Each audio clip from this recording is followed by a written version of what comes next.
Nous faisons un film sur le yoga en Inde. Vous pratiquez le yoga du rire, c'est ça? Oui, c'est ça. C'est un mélange de yoga, de gymnastique et de rire. Et aussi de méditation.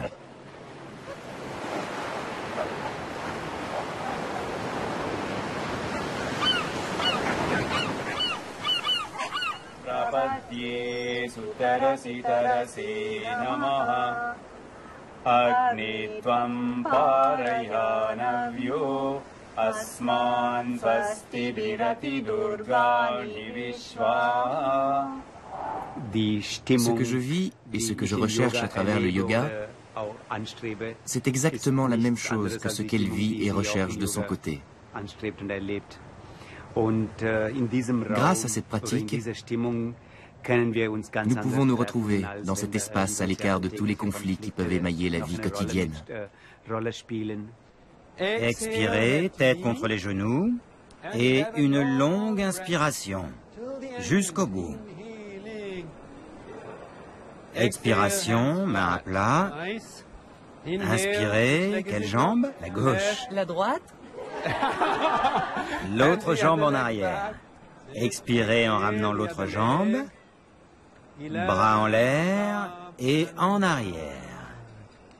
Nous avons entrepris un yatra, c'est-à-dire un pèlerinage. Et il va nous faire remonter aux sources spirituelles de la sagesse. La sagesse est bien sûr en nous, mais il existe des lieux où le yoga se pratique depuis des siècles et où l'on peut se remettre en contact avec elle. Le fait de visiter les lieux spirituels, des ashrams et des temples, nous permettra de nous en imprégner. Nous sommes encore au début de ce voyage, mais à mesure que nous pratiquerons les postures, jour après jour, nous nous sentirons un peu plus proches de l'Himalaya. Ditta, dimita. Ditta, dimita. Tak junuta. Tak junutei. Ditta, dimita. Tak dimi. Tak junu. Tak dimi. Tak junu. Tagadimi, takajunu, tagadimi, takajunu, tagadimi, takajunu, tagadimi, takajunu.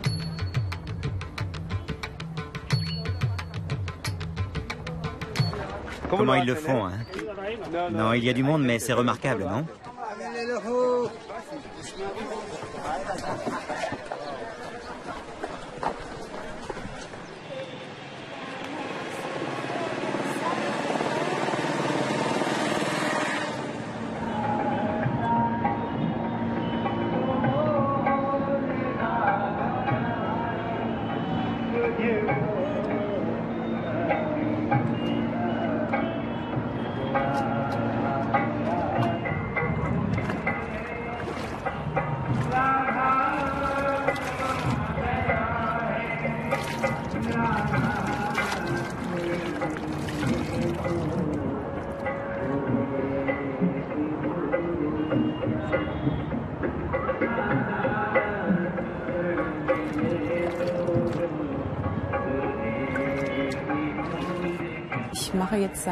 Je pratique le yoga depuis environ 6 ans. Et tout de suite, je me suis mise au yoga Sivananda, qui est une pratique de yoga traditionnelle et indienne. Depuis, je n'ai pas changé. Je savais que ça venait de cette région. Ce pèlerinage a pour but de remonter aux sources du yoga, mais peut-être aussi aux sources de ce qui m'a incité à faire du yoga, pour me permettre d'approfondir ma pratique, découvrir un peu plus ce que c'est. C'est un aspect qu'on oublie un peu en Occident.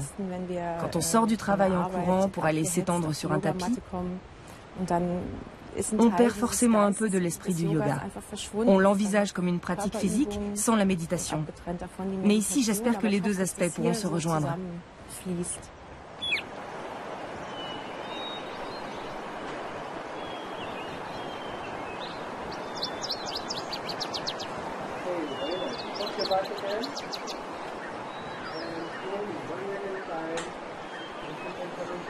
Redescendez lentement dans le pont, avec les deux jambes. Maintenez votre dos courbé, les hanches hautes. La jambe gauche monte à la verticale. Vous êtes tous très beaux. Redescendez. Maintenant, entrez dans la roue, Chakrasana, avec les mains retournées près des oreilles. Pas trop vite. Doucement. En inspirant, repoussez le sol. Prenez une inspiration longue et profonde. Puis quittez lentement la posture. Ramenez vos jambes contre votre poitrine. Détendez bien votre dos. Lentement. Retrouvez votre équilibre. Shavasana. Détendez-vous.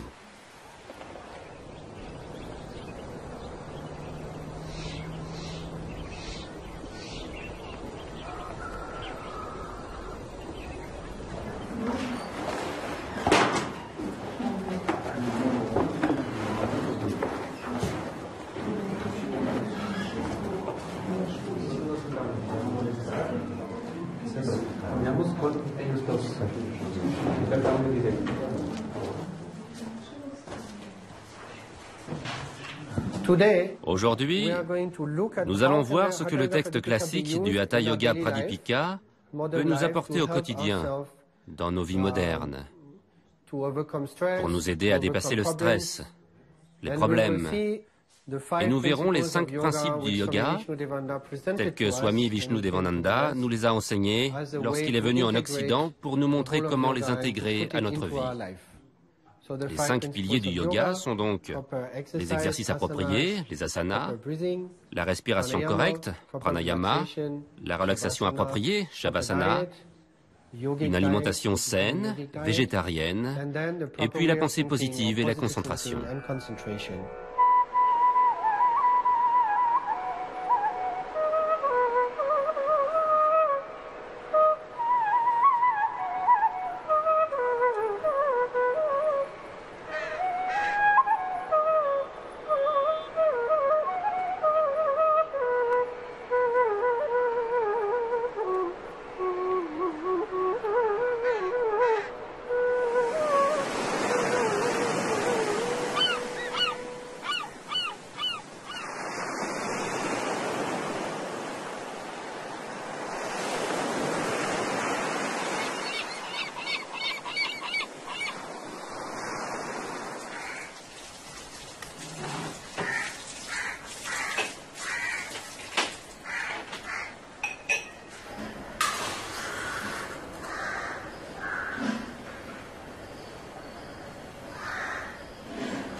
C'est important, les mouvements du corps, parce que le corps est le siège de notre moi, et que si nous voulons nous retrouver nous-mêmes, que ce soit sur un plan émotionnel ou sur un plan plus profond et spirituel autour de notre être, il est important que l'enveloppe qui héberge notre moi soit solide et en bonne santé.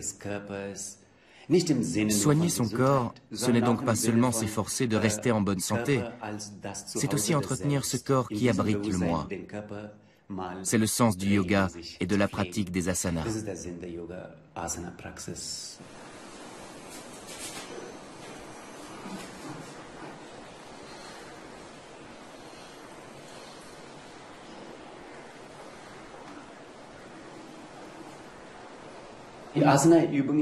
Ces exercices nous donnent une certaine ouverture, et nous, un certain détachement des idées et des désirs que nous voudrions voir se réaliser à tout prix. Et cela nous rend plus libres, plus disponibles.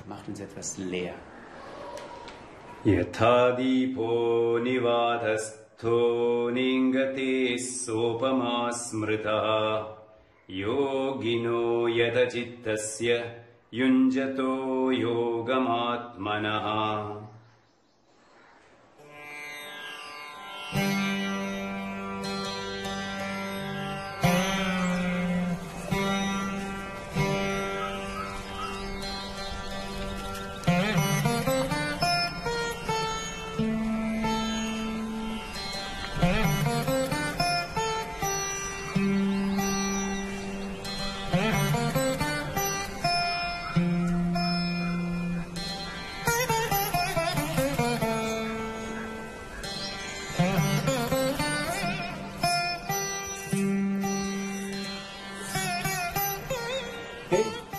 Laisse, c'est bon. Bon, continue. Je vais chercher le tapis.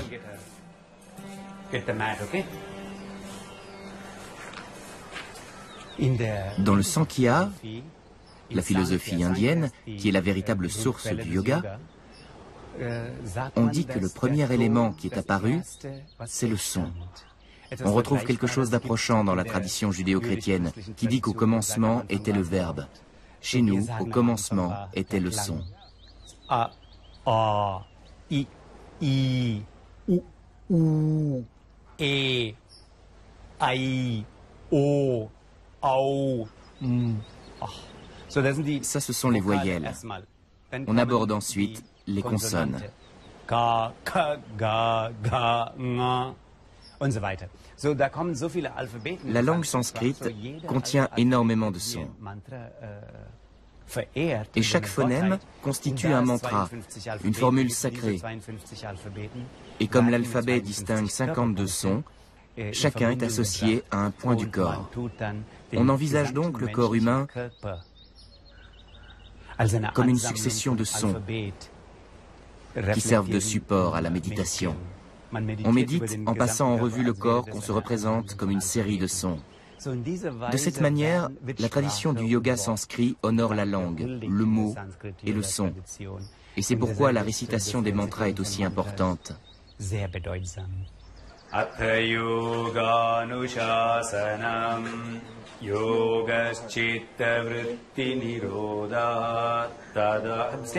Reste comme ça et inspire. Remonte en inspirant. En baissant les bras, tu prononces les sutras suivants.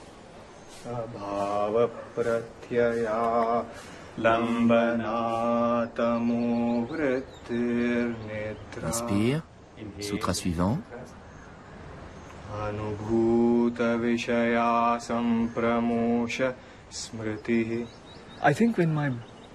Quand mon souffle est régulier, quand mon corps est stable, alors il me semble que je suis capable de penser avec une certaine retenue, si je peux appeler ça comme ça. C'est quelque chose qui n'est pas facile à décrire. On ne peut même pas l'enseigner.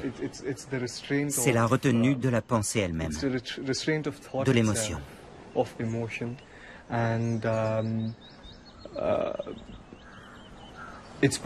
Personnellement, quand j'arrive à contrôler mon souffle, ou quand je suis assis dans une posture très stable, quand j'ai une conscience de moi très aiguë, je perçois très nettement ce qui se passe à l'intérieur de moi. Je peux m'observer très clairement. Et dans cet état d'observation, je suis capable de traquer mes moindres pensées. La réalisation de soi, peut-être, je ne sais pas. Moi-même, je ne suis pas encore réalisé. Mais je pense que c'est quelque chose comme un moment de conscience aiguë, une certaine qualité d'écoute intérieure, une acuité, une compréhension. Il vaudrait mieux te mettre en lotus. Tu y arrives, non? Je pense, oui. Parce qu'en lotus, le bas de ton dos, toute la région du sacrum, va se trouver mieux redressée. Expire, expire, pour faire reculer ton estomac et redresser le bas de ta colonne vertébrale. Et à la fin de l'expiration, tu soutiens ici et là. Tu fermes la gorge, tu contractes toute la région du rectum et tu bloques. Tiens-le. Les yeux fermés. Bien, inspire.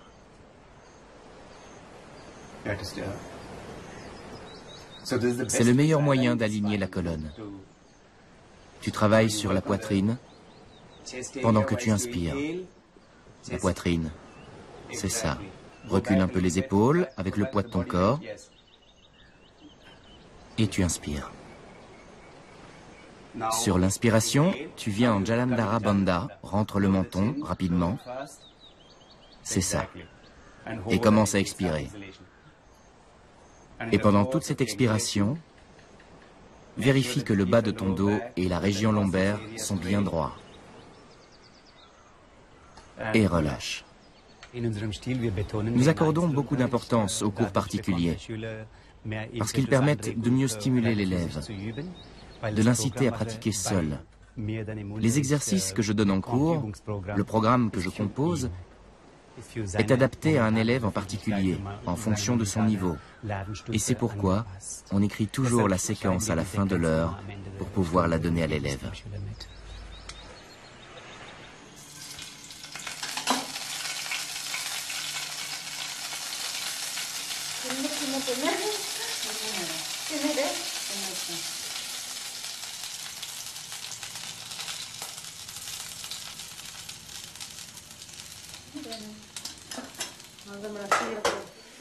Je connais Sriram depuis 34 ans et nous formons un couple depuis tout ce temps. Donc, je ne le vois pas comme un yogi, mais comme un homme. Comme Sriram, quelqu'un qui a des défauts, mais aussi comme quelqu'un qui cherche à avancer. Et c'est là qu'on retrouve l'image du yogi. Pour moi, c'est avant tout un homme qui s'est fixé de grands objectifs, très grands. Il ne réussit pas toujours, mais il recommence à chaque fois, tout comme moi. On ne perd pas de vue notre objectif. Et tant que nous allons dans le même sens, il n'y a pas de conflit larvé entre nous. Parce que nous sommes le but. Et nous nous corrigeons parfois. C'est comme ça que je le vois. Je ne sais pas comment lui me voit, mais je crois qu'on suit la même démarche.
Notre maître Swami Vishnudevananda résumait son enseignement dans cette formule. La santé est la vraie richesse, la paix intérieure est le bonheur, le yoga montre la voie. Ce sont vraiment les trois niveaux du yoga. On s'emploie activement à rester en bonne santé. On se dit « je suis responsable de ma santé ». Et on accède à une paix intérieure, un apaisement, que rien d'autre ne peut remplacer. Lentement, on se rend compte que ce cheminement ne vient pas de l'extérieur, mais on apprend petit à petit à se mettre en harmonie avec les lois de la nature. C'est ça le yoga.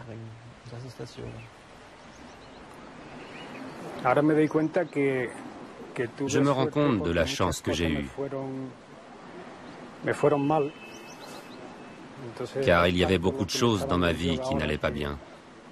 Le yoga m'a beaucoup apporté. Et je lui en suis reconnaissant. Par rapport à tous les problèmes que je pouvais avoir avant, dans mes relations familiales, dans mon rapport à mon corps. Pour moi, le yoga a vraiment joué un rôle salvateur. Une fois que vous serez bien installé dans la posture, vous allez pouvoir soulever les mains et vous sentirez une pression s'exercer au niveau du dos. Et du nez aussi? Souvent, cette posture, on se rend compte qu'on ne la fait pas à fond. On s'installe et on attend que le cobra arrive. On attend que ça se passe. Mais on n'y va pas à fond. À fond, ça veut dire que les mains se soulèvent du sol. Là, tu ressens vraiment l'effet. Tu peux rester dans la posture, je sais que tu l'aimes bien. Mais ne force pas. À quoi peut nous servir cette posture? Dans la méditation, on démarre comme ceci, comme une statue de Shiva. Et au bout de 2 minutes, on se relâche.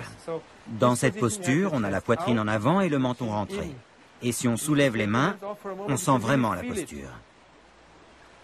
Si vous sentez quelque chose, dites-le. Oui. Merci. Les hanches vers le haut. Appui sur les bras tendus. Bien. Lancez la jambe en avant. Détente dans la cuisse.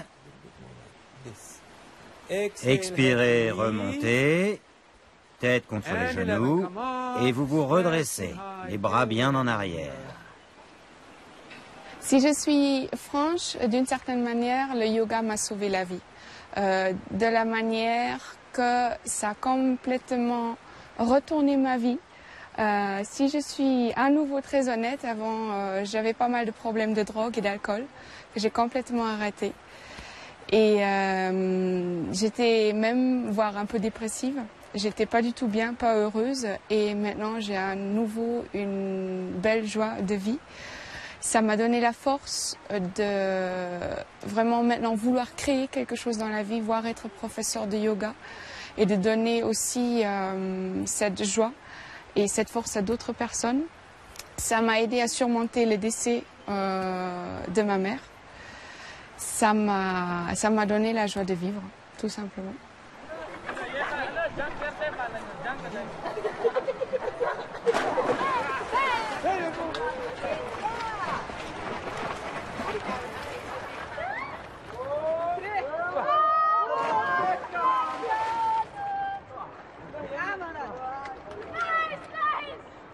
Une des définitions du yoga, c'est de trouver l'harmonie entre l'intérieur et l'extérieur, entre soi-même et l'environnement, le cosmos, le monde, les gens, la société.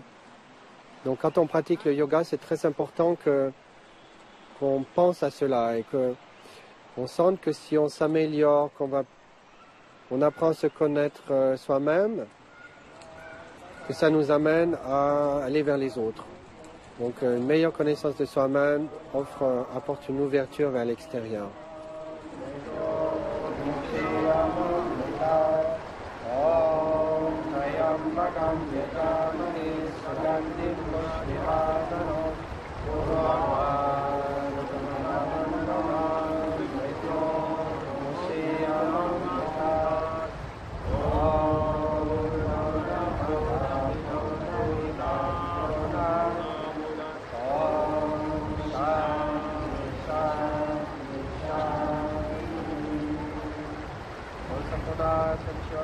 Pour moi, l'essence du yoga, c'est d'apprendre à vivre plus heureux et peut-être aussi à mourir plus heureux.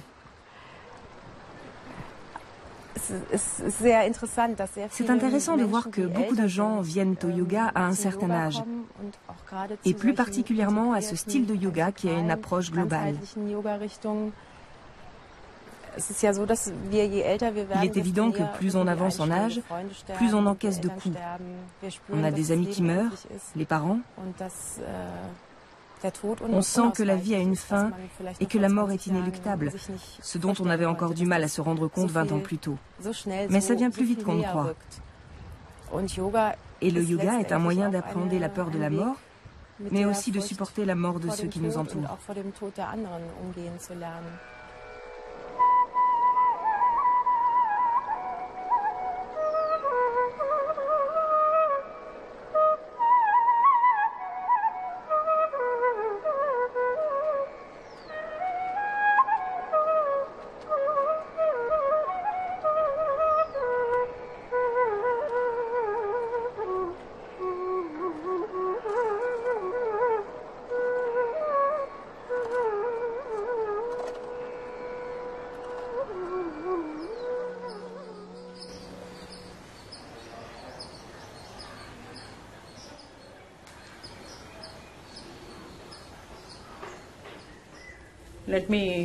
On va passer en revue tes douleurs.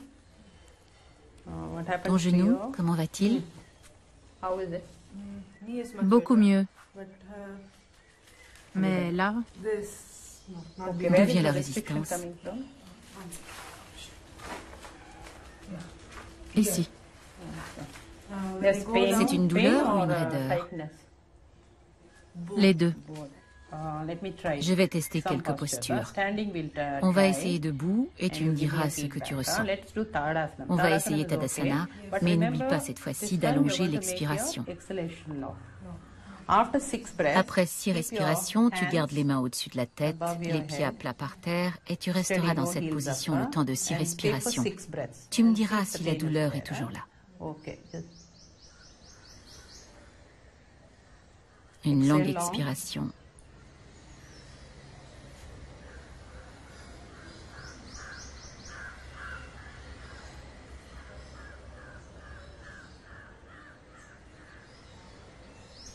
Attention à tes doigts de pied. Et détends les bras, quelle que soit la position des mains.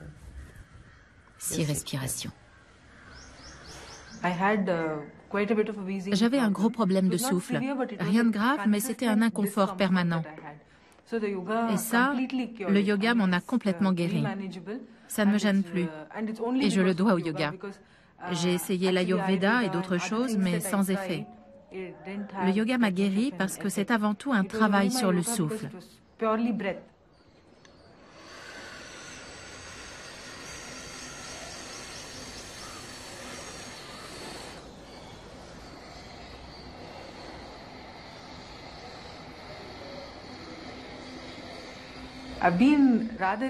J'ai pratiqué de façon assez irrégulière pendant 6 ou 7 ans. Mais Lakshmi n'a jamais perdu espoir. Elle m'a toujours encouragée. Et c'est les 2 dernières années que je me suis vraiment prise en main. Ça a un effet thérapeutique, en plus du côté pratique quotidien. Quand j'ai des petits soucis physiques, disons que ma principale façon de me guérir, c'est ma pratique des asanas. Le yoga, c'est avant tout le souffle. Et ça, Lakshmi y revient tout le temps.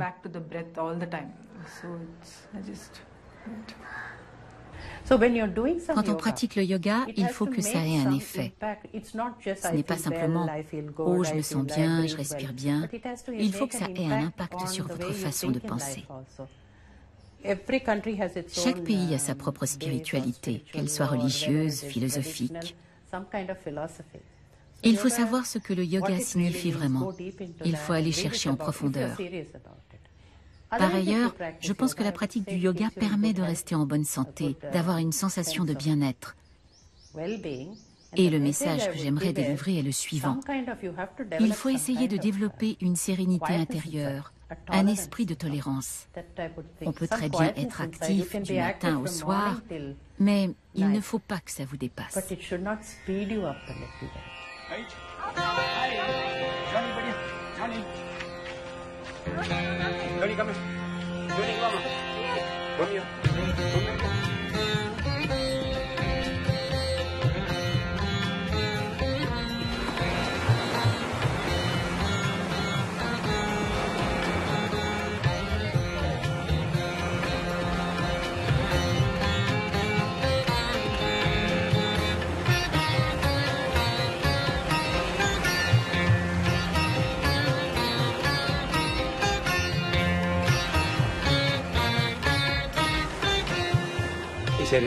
Je me souviens très bien de notre première rencontre.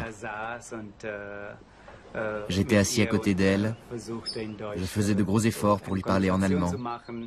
On était dans ma famille et tout le monde était étonné que je lui parle dans une langue étrangère. Il n'était pas question à ce moment-là de sentiments amoureux. C'était une rencontre sur un plan purement humain.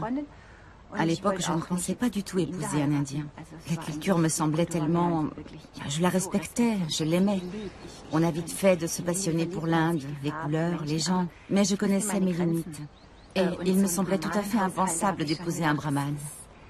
Je trouvais très beau que quelqu'un venu de l'étranger s'intéresse à l'art indien. J'avais envie de l'encourager. Je l'ai accueilli avec beaucoup d'enthousiasme. Surtout qu'elle s'intéressait à la danse indienne, alors qu'elle avait appris la danse et le théâtre en Europe. Alors, le fait qu'une professionnelle s'intéresse à la danse indienne et vienne sur place, ça m'a beaucoup impressionné. Et je trouvais ça très beau. Et puis on est devenu un couple. Mais on n'avait aucun endroit pour s'isoler. On ne pouvait se retrouver nulle part, parce qu'à l'époque, cela ne se faisait pas qu'un homme fréquente une femme. Alors, en désespoir de cause, il a dit « Tu sais quoi, on pourrait aller faire du vélo ce soir. » On s'est donc retrouvés sur la plage, et comme on n'était toujours pas seuls, il a dit « On va aller à Mahabalipuram. » J'ai demandé combien de temps il va nous falloir. Et il a répondu « Oh, quelques heures. » Et on est parti, lui avec un vélo sans frein et moi sans lumière. On a roulé dans la nuit et vers 2 heures, j'ai demandé si c'était encore loin. Lui a répondu « Oh, on y sera bientôt. » En réalité, on est arrivé à 5 heures du matin. Ça a été ma première balade avec Sriram. Il m'a testé pour voir si j'allais tenir le coup. C'était vraiment un test? Non, pas du tout. C'était sans arrière-pensée. J'étais amoureux. J'avais envie de passer du temps avec elle. Et à l'époque, en Inde, il était absolument impossible de marcher dans la rue avec une jeune femme. C'était impensable. Les voisins l'ont pris pour mon cuisinier. Oui, les voisins croyaient que j'étais son cuisinier. Et ça ne nous dérangeait pas. Mais au bout d'un moment, peut-être au bout d'1 an ou un peu plus,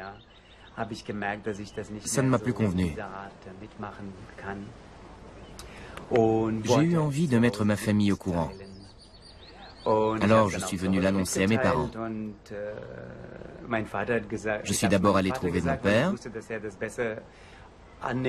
parce que je savais qu'il accepterait plus facilement. Et effectivement,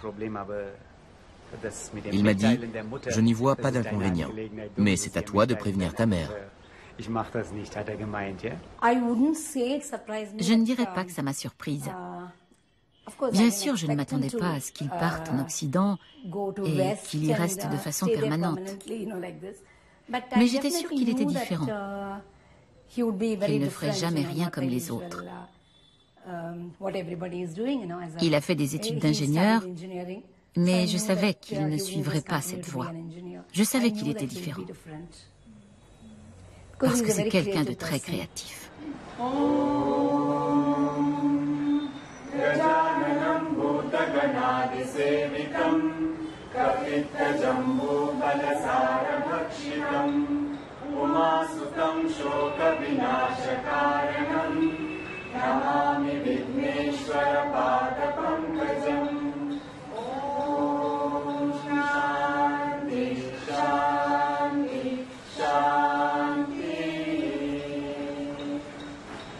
Let's do just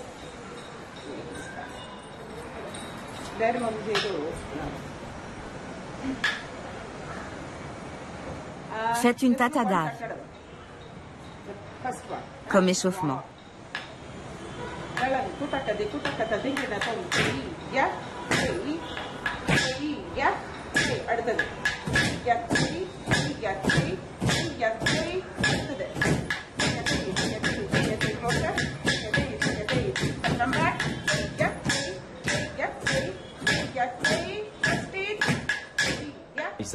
J'assistais souvent à ces cours avec notre enfant. On s'organisait pour savoir qui s'en occupait, à quel moment. J'étais donc souvent à l'école avec elle, et je restais là avec l'enfant sur les genoux pendant qu'elle prenait ses cours. Et ça m'a beaucoup appris. Ça a été très enrichissant par rapport à ma pratique du yoga, parce que c'est une danse très spirituelle. La danse ressemble au yoga. C'est une discipline qui est basée sur les mêmes principes fondamentaux. L'un des principes fondamentaux du yoga, c'est dhyanam, la méditation. C'est indispensable aussi quand on fait de la danse. Il faut pouvoir mettre en harmonie tous les sens, développer la concentration par la pratique de la méditation. Un autre aspect fondamental du yoga s'incarne dans le bhava, qui consiste à atteindre des états profonds de méditation. Mais on a toujours besoin d'un objet sur lequel méditer. L'objet de la méditation est quelque chose qui nous élève. On ne médite pas sur les bidonvilles ou sur les moustiques qui grouillent sur une mare. On médite plutôt sur une fleur de lotus qui éclot sans se préoccuper de la boue, ou sur le soleil. Et c'est ce qu'on appelle bhava, la méditation sur un objet. On accède alors à un état qui se manifeste sur le visage. Celui qui pratique se trouve dans un état qu'on qualifie de bhava. Et l'on voit apparaître une expression particulière sur son visage. Et c'est quelque chose qu'on cultive aussi dans la danse. Tout cela est résumé dans ce sloka. Là où va la main, va le regard. Là où va le regard, vont les pensées. Là où vont les pensées, se trouve l'expression.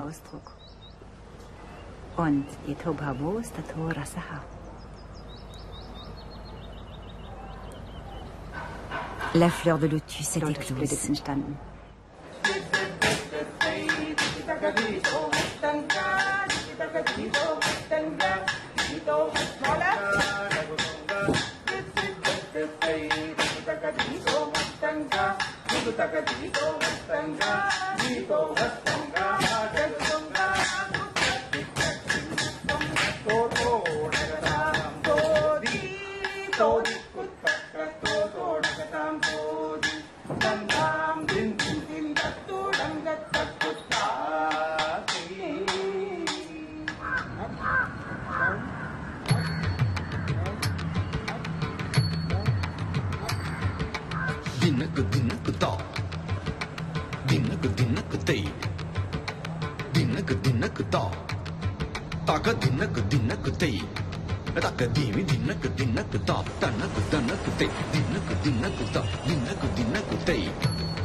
Le yoga est une forme de méditation.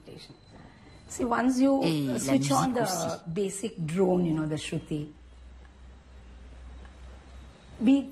Une fois qu'on a démarré le bourdon de base, le shruti, pendant tout le chant, tout le morceau, ce bourdon est là. On reste connecté à lui. Les chanteurs, mais aussi le public, comme en méditation. Votre esprit est relié à lui, totalement. Pendant les 2 ou 3 heures que dure le chant, on ne pense à rien d'autre. Même quand on lit un livre, on a l'esprit qui vagabonde, mais quand on chante, ce n'est pas possible. Il est revenu vous parler. Je connais certains d'entre vous, non?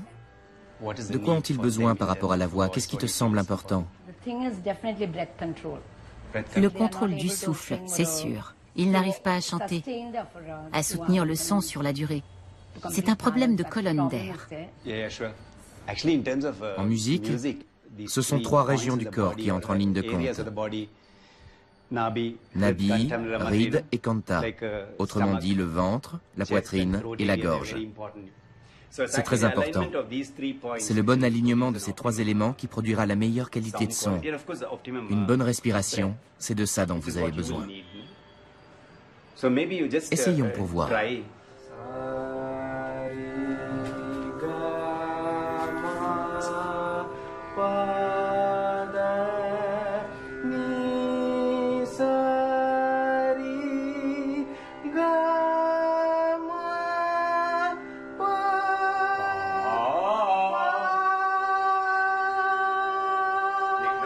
La nuque en arrière, mais le menton rentré. Menton rentré. Et le ventre?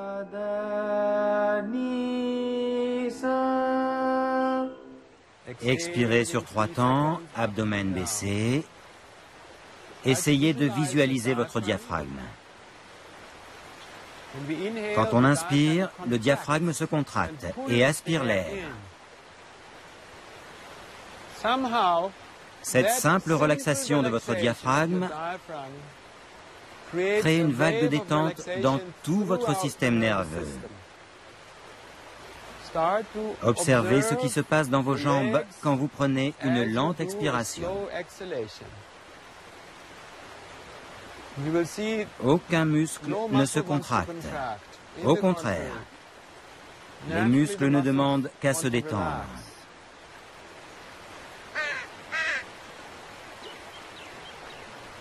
Maintenant, pour voir ce qui a changé, vous allez faire 3 respirations sans rétention d'air.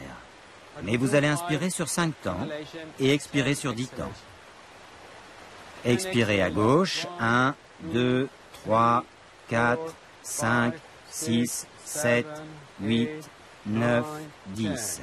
Baissez la main et restez assis là un moment.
Soyez la bienvenue ici.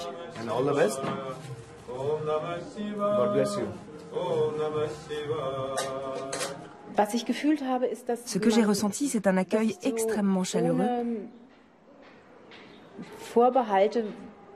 Et c'est un sentiment très agréable. Il m'a demandé d'où je venais. Je lui ai répondu que je venais d'Allemagne. Et il a tracé un trait sur mon front avec de la pâte au bois de santal. C'est la marque de Shiva. Elle représente le caractère éphémère des choses. À ce moment-là, j'ai ressenti un sentiment très fort d'appartenance. Om Namah Shivaya, Om Namah Shivaya.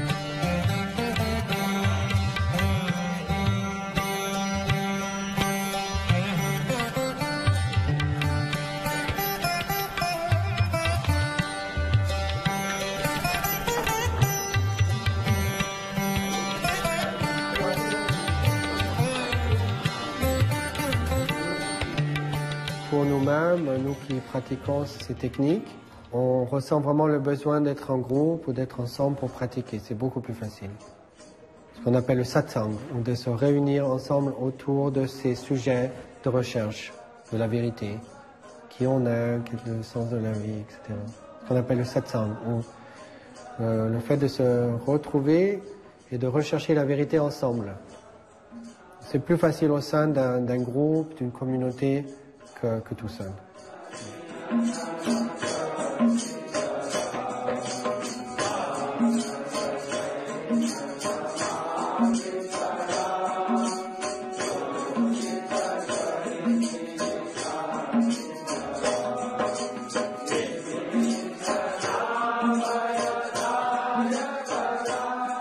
En fait, dans sa nature même, le yoga doit nous amener à l'unité et aux autres, jamais à la séparation par rapport aux autres.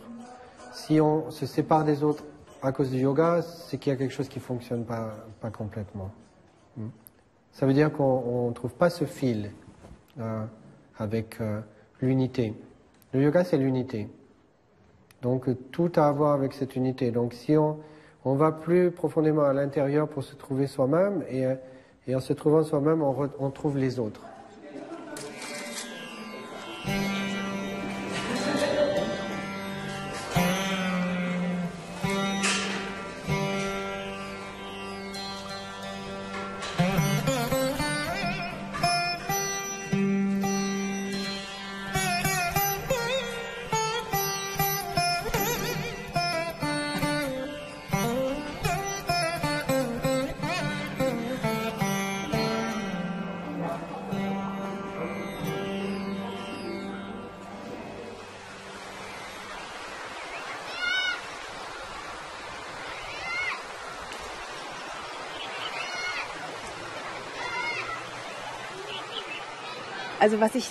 Ce que je rapporterai de ce voyage, c'est une image intérieure.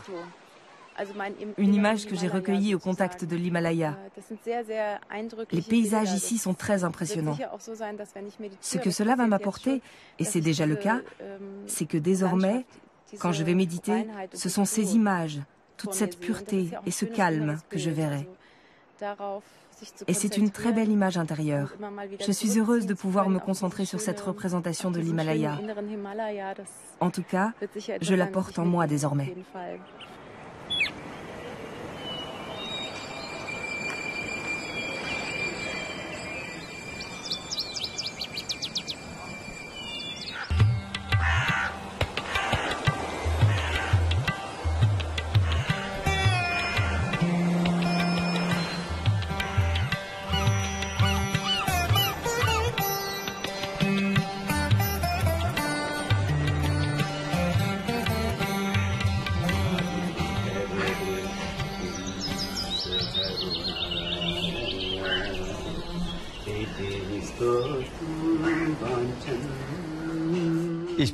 J'ai déjà fait du chemin, mais je n'ai pas encore achevé ma quête.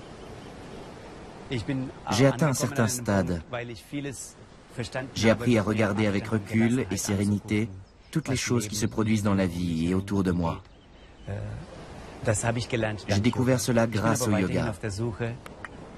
Mais je ne suis pas encore arrivé au bout. Je cherche toujours où je vais.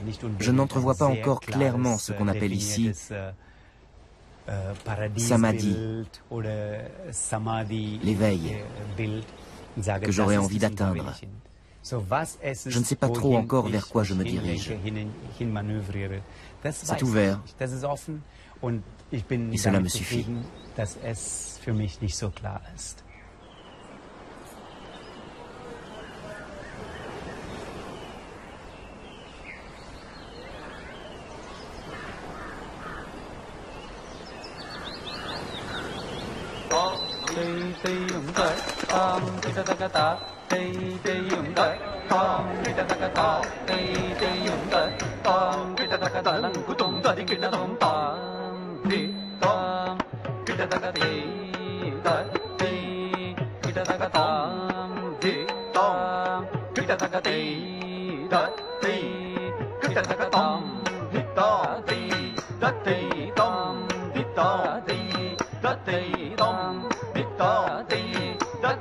Dum